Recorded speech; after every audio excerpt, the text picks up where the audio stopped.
Menjalani rehabilitasi karena jadi tersangka narkoba, dua anggota DPRD Sinjai, Kamrianto dan Muhammad Wahyu ikuti upacara di Sulawesi Selatan kemarin.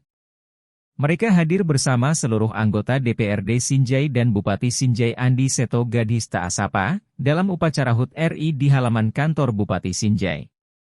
Kehadiran keduanya di tempat itu menjadi perbincangan warga, khususnya peserta upacara setempat. Bahkan pengurus PAN Sinjai, Andi Mursila mengaku kaget karena dua anggota DPRD Sinjai tiba-tiba hadir di lokasi itu.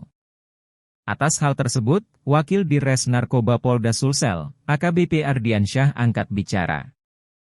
Ia pun menyampaikan bahwa kedua anggota DPRD Sinjai tersebut masih menjalani rehabilitasi di rumah sakit.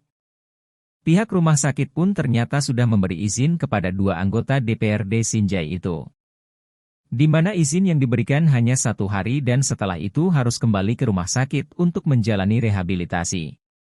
Menurut Direktur Reserse Narkoba Polda Sulsel, Kombes Pol Darmawan berujar, keduanya telah dikenakan pasal 54 UU nomor 35 tahun 2003 tentang narkotika, di mana bunyi pasal tersebut mengharuskan keduanya menjalani rehabilitasi.